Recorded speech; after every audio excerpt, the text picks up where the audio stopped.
আসসালামু আলাইকুম।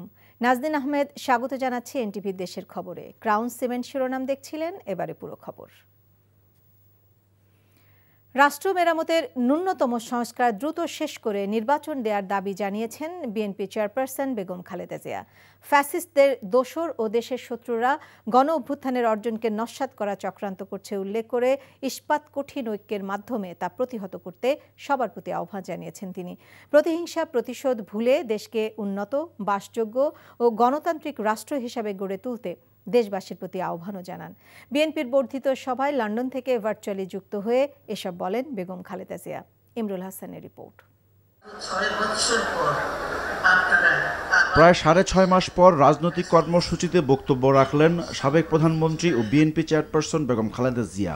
উপলক্ষ দলের বর্ধিত সভা।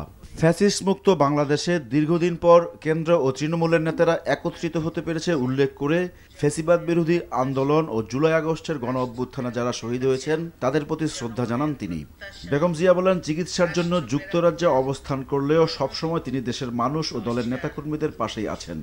দ্রুত গণতান্ত্রিক ব্যবস্থায় ফিরতে অন্তর্বর্তীকালীন সরকারের প্রতি আহ্বান জানান তিনি। দেশ আজ এক সংকটময় সময় অতিক্রম করছে। আপনাদের এবং ছাত্রদের সমন্বিত আন্দোলনের ফলে ফ্যাসিস্ট শাসকেরা বিদায় নিয়েছে। একটা অন্তর্বর্তীকালীন সরকার গঠিত হয়েছে। তাদের কাছে জনগণের প্রত্যাশা রাষ্ট্র মেরামতের ন্যূনতম সংস্কার দ্রুত সম্পন্ন করে গণতান্ত্রিক ব্যবস্থায় ফিরে যাওয়ার জন্য সকলের কাছে গ্রহণযোগ্য একটি নির্বাচন অনুষ্ঠান সম্পন্ন করা। বেগম জিয়া বলেন, ছাত্র জনতার গণ অভ্যুত্থানের অর্জনকে নস্যাৎ করার চক্রান্ত অব্যাহত রয়েছে। এ বিষয়ে সবার ঐক্য ধরে রাখার আহ্বান জানান তিনি। এখনো ফ্যাসিস্টদের দোসররা এবং বাংলাদেশের শত্রুরা গণ অভ্যুত্থানের মাধ্যমে প্রাপ্ত অর্জনকে নস্যাৎ করার জন্য গভীর চক্রান্তে লিপ্ত রয়েছে। ইস্পাত কঠিন ঐক্যের মাধ্যমে জনগণকে সঙ্গে নিয়ে এবং চক্রান্তকে ব্যর্থ করে দিতে হবে এবং এত ত্যাগের বিনিময়ে প্রাপ্ত এই অর্জনকে সুসংগত এবং ঐক্যকে আরো বেগবান করি। সর্বস্তরের মানুষ, বিশেষ করে তরুণ সমাজ আজ এক ইতিবাচক গণতান্ত্রিক পরিবর্তনের জন্য উন্মুখ হয়ে আছে। ক্ষুদ্র ক্ষুদ্র সংকীর্ণতা ভুলে দেশ ও জাতির বৃহত্তর স্বার্থে আমাদের কাজ করতে হবে। আসুন, প্রতিহিংসা প্রতিশোধ নয়, পারস্পরিক ভালোবাসা ও ভ্রাতৃত্বের মাধ্যমে আমরা সকলে মিলে আমাদের প্রিয় মাতৃভূমিকে, বাংলাদেশকে সত্যিকার অর্থেই একটি বাসযোগ্য, উন্নত ও গণতান্ত্রিক রাষ্ট্রে পরিণত করি। বিএনপি চেয়ারপারসন বলেন, গণতান্ত্রিক বাংলাদেশ বিনির্মাণে সবাইকে একযোগে কাজ করতে হবে। দলের নেতাকর্মীদের জাতীয় নির্বাচনের জন্য ঐক্যবদ্ধভাবে কাজ করার নির্দেশনাও দেন তিনি। আগামী নির্বাচনে সাফল্যের জন্য ঐক্যবদ্ধভাবে কাজ করবেন। এমন কোনো কাজ করবেন না যাতে আপনাদের এত দিনকার সংগ্রাম, আত্মত্যাগ বিফলে যায়। আসুন, জনগণকে সম্পৃক্ত করে বাংলাদেশ জাতীয়তাবাদী দলকে পূর্বের ন্যায় আন্দোলন, সংগ্রাম ও রাষ্ট্র পরিচালনায় নেতৃত্ব প্রদানে আরো ঐক্যবদ্ধ এবং সুসংগতভাবে গড়ে তুলি। ব্যক্তির চেয়ে দল বড় আর দলের চেয়ে দেশ বড়। শহীদ রাষ্ট্রপতি জিয়াউর রহমানের এই উক্তি স্মরণে রেখে নেতাকর্মীদের চলার আহ্বান জানান BNP chairperson. Imrul Hasan, NTV news, Dhaka. জাতীয় নির্বাচনের আগে স্থানীয় সরকার নির্বাচন করার সিদ্ধান্ত থেকে অন্তর্বর্তী সরকারকে সরে আসার আহ্বান জানিয়েছেন বিএনপির ভারপ্রাপ্ত চেয়ারম্যান তারেক রহমান। বলেন, দেশের পরিস্থিতি দেখে মনে হচ্ছে এখনও আইনশৃঙ্খলা পরিস্থিতি অন্তর্বর্তী সরকারের নিয়ন্ত্রণে আসেনি। দলের বর্ধিত সভায় তারেক রহমান অভিযোগ করেন, সংস্কার কিংবা স্থানীয় নির্বাচন এসব ইস্যু নিয়ে জনগণের সামনে এক ধরনের ধূম্রজাল সৃষ্টি করা হচ্ছে। হাসানুল শাওনের রিপোর্ট। সুদৃঢ় ঐক্যই রুখে দিতে পারে সকল ষড়যন্ত্র, এমন স্লোগান সামনে রেখে বিএনপির এবারের বর্ধিত সভা। যাতে নেতাকর্মীদের উদ্দেশ্যে দেয়া বক্তব্যে বিএনপির ভারপ্রাপ্ত চেয়ারম্যান তারেক রহমান বলেন, জাতীয় নির্বাচনের আগে স্থানীয় সরকার নির্বাচন হলে দেশের আইন শৃঙ্খলা পরিস্থিতি আরো ঘোলাটে হবে। সরকার যেখানে বাজার পরিস্থিতি কিংবা আইন শৃঙ্খলা পরিস্থিতির নিয়ন্ত্রণে কাঙ্ক্ষিত সাফল্য অর্জন করতে পারছে না, সেখানে জাতীয় নির্বাচনের আগে স্থানীয় নির্বাচন অনুষ্ঠানের নামে কেন দেশের পরিস্থিতি আরো ঘোলাটে করতে চাইছে, এটি জনগণের কাছে বোধগম্য নয়। গণতন্ত্রকে আমি জনগণ মনে করেন, স্থানীয় নির্বাচন অনুষ্ঠিত হলে সেটি হবে সারা দেশে পলাতক স্বৈরাচারের দোসরদের পুনর্বাসনের একটি প্রক্রিয়া। রক্তক্ষয়ী গণ অভ্যুত্থানে ফ্যাসিস্ট হাসিনা দেশ ছেড়ে পালানোর পর বাংলাদেশ পুনর্গঠনের সম্ভাবনার দ্বার উন্মুক্ত হয়েছে উল্লেখ করে তারেক রহমান বলেন, এই সুযোগ এবং সম্ভাবনা নস্যাৎ করতে এরই মধ্যে নানা রকম ষড়যন্ত্র শুরু হয়েছে। বিএনপির বিরুদ্ধে ষড়যন্ত্রকারীরাও কিন্তু থেমে নেই, তাদের চক্রান্ত থেমে নেই। সুতরাং এই চক্রান্তকারীদের মোকাবেলা করে কিভাবে দলকে আরো শক্তিশালী এবং সুসংহত করা যায়, আমি আশা করি আপনাদের আলোচনায় সেই সম্পর্কেও সুনির্দিষ্ট প্রস্তাব থাকবে। এছাড়া রাষ্ট্র ও রাজনীতিতে সংস্কার একটি ধারাবাহিক প্রক্রিয়া উল্লেখ করে তিনি বলেন, বিএনপি সবসময়ই সংস্কারের পক্ষে। সরকারের নিরপেক্ষতা নিয়ে ইতিমধ্যেই জনমনে সন্দেহ সংশয় সৃষ্টি হয়েছে। নিজেদের নিরপেক্ষতা বজায় রাখতে আমি বাংলাদেশ জাতীয়তাবাদী দলের পক্ষ থেকে অন্তর্বর্তীকালীন সরকারের প্রতি আরো সতর্কতা অবলম্বনের আহ্বান জানাই। জাতীয় ঐক্য ও জাতীয় নির্বাচনের পরিবেশ বিনষ্টের সকল চক্রান্তের বিরুদ্ধে দেশের মানুষকে সতর্ক থাকার আহ্বান জানান বিএনপির ভারপ্রাপ্ত chairman Tarique Rahman. Hasanul Shaon, NTV news, Dhaka. দেশের প্রয়োজনে সর্বোচ্চ ত্যাগ স্বীকার করতে সেনা সদস্যদের প্রস্তুত থাকার নির্দেশ দিয়েছেন সেনা প্রধান জেনারেল ওয়াকারুজ্জামান। সকালে রাজশাহী সেনানিবাসের প্যারেড গ্রাউন্ডে বাংলাদেশ ইনফ্যান্ট্রি রেজিমেন্টাল সেন্টারে ৭ম কর্নেল অব দ্য রেজিমেন্ট এর অভিষেক অনুষ্ঠানে তিনি একথা বলেন। এর মধ্য দিয়ে সেনাপ্রধান বাংলাদেশ ইনফ্যান্ট্রি রেজিমেন্টাল সেন্টারের অভিভাবকত্ব গ্রহণ করলেন। সেনাপ্রধান বলেন, ইনফ্যান্ট্রি রেজিমেন্ট ১৯৭১-এর পর থেকেই দায়িত্বশীলতার সঙ্গে তাদের দায়িত্ব পালন করে যাচ্ছে। আগামীতে এই রেজিমেন্টকে আরও আধুনিক ও সক্ষম করে গড়ে তোলা হবে। সেনাপ্রধান আধুনিক যুগোপযোগী প্রশিক্ষণের মাধ্যমে একবিংশ শতাব্দীর চ্যালেঞ্জ মোকাবেলায় সদা প্রস্তুত থাকতে রেজিমেন্টের সব সদস্যের প্রতিও আহ্বান জানান।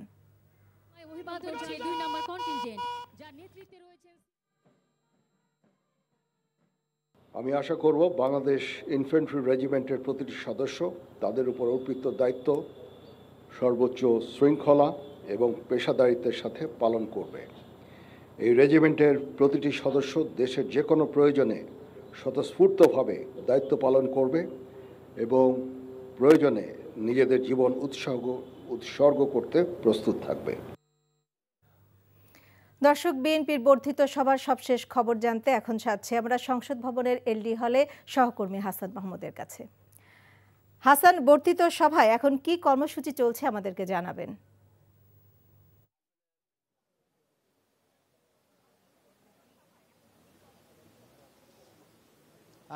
আসলে বর্ধিত সভার মধ্যাহ্ন বিরতির পর এই মুহূর্তে দলের ভারপ্রাপ্ত চেয়ারম্যান তারেক রহমানের সাথে সারা দেশ থেকে যারা এসেছেন, বিশেষ করে 64 জেলার যে তৃণমূল পর্যায়ের নেতাদের যে কমিটি নেতারা নেতৃত্ব এসেছেন এখানে এই বর্ধিত সভায় অংশগ্রহণ করার জন্য। সেই পরিস্থিতিতে এই মুহূর্তে আসলে উপজেলা এবং পৌরসভা পর্যায়ের যে নেতারা আছেন তাদের সাথে কথা বলছেন তারেক রহমান সরাসরি, অর্থাৎ এটাকে বলা যায় যে প্রশ্নোত্তর পর্বে অংশগ্রহণ করছেন তারেক রহমান। এবং সেই প্রশ্নোত্তর পর্বের পরে পৌরসভা, উপজেলা কমিটি, তারপরে জেলা কমিটি এবং তারপরে স্থায়ী কমিটি, এইভাবে আসলে পর্যায়ক্রমিকভাবে তিনি তারেক রহমান সবার সাথে খোলামেলা কথা বলবেন। বিশেষ করে এই বর্ধিত সভা যেহেতু দীর্ঘদিন পর বিএনপির এই বর্ধিত সভা, সেই কারণে দলের নেতাকর্মীদের, বিশেষ করে তৃণমূলের নেতাকর্মীদের বর্তমান কি পরিস্থিতি, 5 আগস্টের পূর্ববর্তী সময়ে যে স্বৈরাচারের সময়ে তাদের যে ত্যাগ তিতিক্ষা, সেই বিষয়গুলো যেমন সামনে আসছে এবং তাদের যে ত্যাগের প্রতি শ্রদ্ধা জানিয়ে তারেক রহমান বলেছেন যে সামনের দিনেও দলকে সুচারুভাবে পরিচালনা করার ক্ষেত্রে নেতাকর্মীদের আরও অনেক বেশি ত্যাগ প্রদর্শন করতে হবে, অনেক বেশি নেতৃত্বের জায়গায় আরও অনেক দৃঢ় হতে হবে এবং বিশেষ করে সবচেয়ে পথ চলার ক্ষেত্রে অনেক বেশি সাবধানতা অবলম্বন করতে হবে, যেটি তিনি সব সময় বলে আসছিলেন যে নেতাকর্মীদেরকে সর্বোচ্চ উদাহরণ হিসেবে তৈরি করতে হবে, এই কারণে যে যাতে ভোটাররা নেতাকর্মীদের ভোট অর্থাৎ বিএনপির প্রতি আস্থা পায়, ভোট দেওয়ার জন্য আগ্রহ জাগে। এবং সবচেয়ে বড় কথা, এর আগে তারেক রহমান কিন্তু বিভিন্ন সময় যে বক্তৃতা দিয়েছেন সেই বক্তব্যেরও কিন্তু অনেকটা প্রতিধ্বনি হচ্ছে এই প্রশ্নোত্তর পর্বে। তিনি পৌরসভা এবং বিশেষ করে উপজেলা নেতাকর্মী যাদের সাথে এই মুহূর্তে কথা বলছেন তাদেরকে পরামর্শ দিচ্ছেন যে তার উপজেলায় কিংবা তার পৌরসভায় দলের মধ্যে যাতে বিশৃঙ্খলা সৃষ্টি না হয়, কোনো মতানৈক্য তৈরি না হয়, যেহেতু ফ্যাসিবাদ বা স্বৈরাচাররা এখনও সরে যায়নি, তাদের বিভিন্ন উইং কাজ করছে, তাই কোনো রকম ফাটল যাতে সৃষ্টি না হয় এবং ফাটল সৃষ্টির মধ্য দিয়ে যাতে নেতৃত্বের দুর্বলতাকে সুযোগ নিয়ে কেউ যেন বিশৃঙ্খলা তৈরি করতে না পারে, সেই বিষয়টি বারবার তিনি সতর্ক করছেন। পাশাপাশি সেই অঞ্চলগুলোতে যে জাতীয় নির্বাচনের বলা হচ্ছে যে সামনে জাতীয় নির্বাচনের কথা, সেই জাতীয় নির্বাচন ঘিরে তাদের কি প্রস্তুতি থাকবে সে বিষয়গুলো আলাপ আলোচনা হচ্ছে। তা এরপর জেলা কমিটির সাথে নেতাকর্মীদের সাথে তিনি বসবেন এবং এরপর দলের স্থায়ী কমিটি অর্থাৎ সর্বোচ্চ নীতি নির্ধারণী যে ফোরাম, সেই ফোরামের সাথে তারেক রহমান কথা বলবেন। অর্থাৎ এটা একটি পর্যায়ক্রমিক তার প্রশ্নোত্তর এবং আলোচনার পর্ব চলছে। তো আমরা দেখেছি যে এখানে বিভিন্ন এলাকা থেকে কিন্তু নেতাকর্মীরা এসেছেন আজকের এই বর্ধিত সভায় অংশগ্রহণ করতে এবং সেই বর্ধিত সভার জানছিলাম বিএনপির বর্ধিত সভার সর্বশেষ খবর। স্থানীয় সরকার নির্বাচন নয়, কমিশন এই মুহূর্তে জাতীয় নির্বাচনের কথা ভাবছে বলে মন্তব্য করেছেন নির্বাচন কমিশনার আব্দুর রহমানেল মাসুদ। সকালে ধামরায় এক অনুষ্ঠানে এসব কথা বলেন তিনি। জানান, স্থানীয় নির্বাচনের যে সংস্কার প্রক্রিয়া চলছে তাতেও নির্বাচনের জন্য সরকারের কোনো নির্দেশনা কমিশনের কাছে আসেনি। স্থানীয় নির্বাচনের জন্য 1 বছরের বেশি সময় লাগবে বলে জানান তিনি। নির্বাচন কমিশনার মাসুদ আরও বলেন, সবার কাছে একটি গ্রহণযোগ্য নির্বাচন দিতে কমিশন কাজ করছে।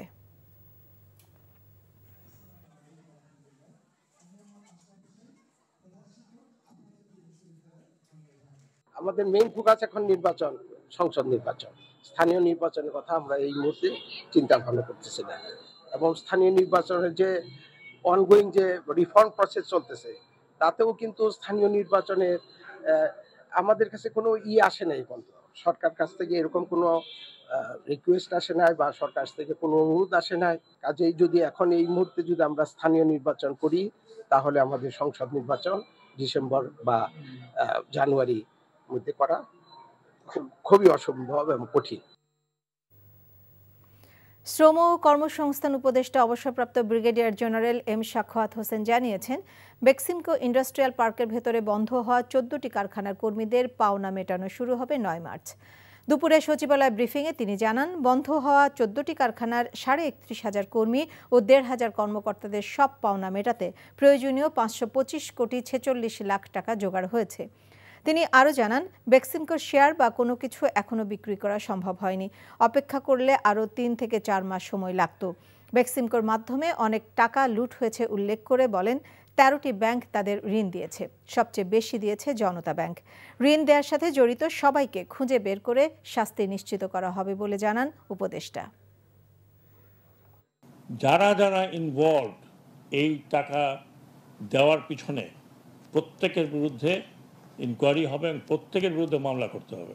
বিদেশে যারা গেছে তারা হয় তারা যদি আসবে ফেস, অথবা ওইখানেই থাকবে এবং নন ডাটা হয়ে লোকজন আটকা পড়বে। দরকার হলে পাসপোর্ট বাতিল করবেন ইনকোয়ারির পরে, কারণ আমরা এইভাবে লোকজনকে ছেড়ে দিতে পারি না। 525.46 crore টাকা সংস্থান হয়েছে বিদায় আমি যেটা বললাম যে আগামী 9 তারিখের ভিতরে যে যার টাকা পেয়ে যাবেন। স্বামী স্ত্রী মিলে সারা দেশে গড়েছেন শিশু অপহরণ ও বিক্রির সিন্ডিকেট। সম্প্রতি চট্টগ্রাম রেল স্টেশনে 1.5 বছর বয়সী এক শিশুর অপহরণের রহস্য উদ্ঘাটন করতে গিয়ে এই চক্রের সন্ধান পেয়েছে র্যাব। দুপুরে ব্রিফিংয়ে র্যাব জানায়, গত 17 ফেব্রুয়ারি নেত্রকোনা যাওয়ার জন্য শিশু রাব্বিকে নিয়ে চট্টগ্রাম রেল স্টেশনে যান ফাতেমা আক্তার। আসামি দুলাল মিয়া নির্দিষ্ট ট্রেন চলে গেছে জানিয়ে পরের ট্রেনে তাদের তুলে দেওয়ার কথা বলে নিয়ে যায় চট্টগ্রামের বাকলিয়া এলাকায় একটি বাসায়। সেখানে কয়েকদিন রাখার পর শিশু রাব্বিকে ব্রাহ্মণবাড়িয়ায় একটি পরিবারের কাছে 1 লাখ টাকায় বিক্রি করে দেয়। টাকা নিয়ে দুলাল মিয়া পালিয়ে যান কিশোরগঞ্জে। সেই টাকা দিয়ে অপহরণ মামলায় আটক তার স্ত্রী রুনা বেগমের জামিন করাতে চেয়েছিলেন বলে জানিয়েছে র্যাব। 2026 সালের ডিসেম্বরের মধ্যে দেশে 3টি নতুন টেকনোলজির রাডার সিস্টেম স্থাপন করা হবে বলে জানিয়েছেন প্রতিরক্ষা মন্ত্রণালয়ের সচিব আশরাফ উদ্দিন। দুপুরে কক্সবাজারে প্রাকৃতিক দুর্যোগে আগাম সতর্কতা প্রচারে সাংবাদিকদের ভূমিকা শীর্ষক কর্মশালা শেষে এসব কথা বলেন তিনি। জানান, সরকার প্রাকৃতিক দুর্যোগের আগাম সতর্কতা সংকেত প্রচারে আরও আধুনিকায়নের উদ্যোগ নিচ্ছে। বিশেষ করে ঘূর্ণিঝড়, বজ্রপাত এবং পাহাড় ধসের ঘটনায় কিভাবে আগাম সতর্ক সংকেত জারি করা যায় সে বিষয়ে আবহাওয়া বিভাগ গবেষণা করছে। গাজীপুরের আদালত প্রাঙ্গণ থেকে প্রকাশ্যে জামিন পাওয়ায় আসামিকে তুলে নেওয়া ও আইনজীবী সমিতির অফিস ভাঙচুরের প্রতিবাদে বিক্ষোভ সমাবেশ করেছে জেলা আইনজীবী সমিতি। সকালে জেলা আইনজীবী সমিতির অফিসের সামনে থেকে বিক্ষোভ মিছিল আদালত চত্বর প্রদক্ষিণ করে। এ সময় বক্তারা বলেন, বুধবার গাজীপুর আদালত থেকে জামিন নিয়ে বের হওয়ার সময় প্রকাশ্যে সশস্ত্র হামলা চালিয়ে 2 আসামিকে তুলে নিয়ে যায় বাদীপক্ষের সন্ত্রাসীরা। আইনজীবী সমিতির অফিস ভাঙচুর করে, তাই অবিলম্বে আসামিদের গ্রেপ্তারের দাবি জানানো হয়।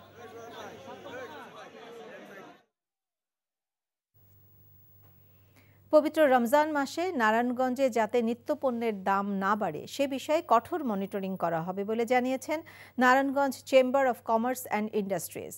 Narayanganj chamber of commerce and industries সম্মেলন কক্ষে রমজান উপলক্ষে দ্রব্যমূল্য নিয়ন্ত্রণে বিভিন্ন ব্যবসায়ী নেতৃবৃন্দের সাথে মতবিনিময় সভায় এসব কথা বলেন সংগঠনের সভাপতি মোস্তাফিজুর রহমান দীপু। বলেন, দ্রব্যমূল্য নিয়ন্ত্রণে 39% বেশি পণ্য আমদানি হয়েছে। সরকার এসব পণ্যের ট্যাক্স কমিয়ে দিয়েছে। এছাড়া যানজট নিরসন, আইন শৃঙ্খলা উন্নয়নের প্রশাসনের সাথে কাজ করার কথা জানানো হয়।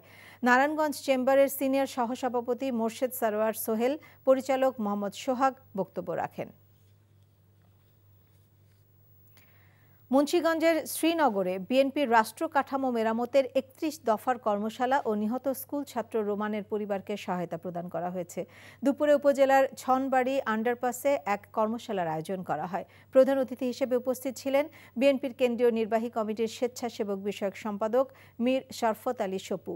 বিশেষ অতিথি ছিলেন বিএনপি জাতীয় নির্বাহী কমিটির বরিশাল বিভাগের সহ সাংগঠনিক সম্পাদক আকন্দ কুদ্দুসুর রহমান। কর্মশালা শেষে নিহত 9ম শ্রেণীর ছাত্র শেখ রহমতুল্লাহ রোমানের বাবার হাতে ব্যাটারি চালিত ইজি বাইক হস্তান্তর করা হয়। অপহরণের পর হত্যার শিকার হয় রোমান। পঞ্চগড় ও নীলফামারী সীমান্তের বিভিন্ন এলাকা থেকে জব্দকৃত প্রায় 2 কোটি টাকার মাদকদ্রব্য ধ্বংস করেছে বিজিবি। বুলডোজার দিয়ে বিভিন্ন ব্র্যান্ডের মদের বোতল গুঁড়িয়ে দেওয়ার পাশাপাশি জব্দ করা বিপুল পরিমাণ গাঁজা আগুনে পোড়ানো হয়। দুপুরে নীলফামারী 56 বিজিবি ব্যাটালিয়ন চত্বরে এসব মাদকদ্রব্য ধ্বংস করা হয়। বিজিবি রংপুর রিজিয়নের commander brigadier general SM Zahidur Rahman সহ পঞ্চগড়, ঠাকুরগাঁ, নীলফামারী ও রংপুরের বিজিবির ঊর্ধ্বতন কর্মকর্তারা এ সময় উপস্থিত ছিলেন। মুন্সিগঞ্জের শ্রীনগরে কবরস্থান থেকে 7টি কঙ্কাল চুরি করে নিয়ে গেছে দুর্বৃত্তরা। শ্রীনগর উপজেলার পশ্চিম সিংপাড়া কবরস্থানে এই ঘটনা ঘটে। স্থানীয়রা জানায়, সকালে ওই কবরস্থানে 27টি কবর খোঁড়া দেখতে পান গ্রামবাসী। অনেকে এসে তাদের মা, বাবা, কারো আত্মীয় স্বজনের আত্মীয় স্বজনের কবর খোঁড়া দেখে আতঙ্কিত হয়ে পড়েন।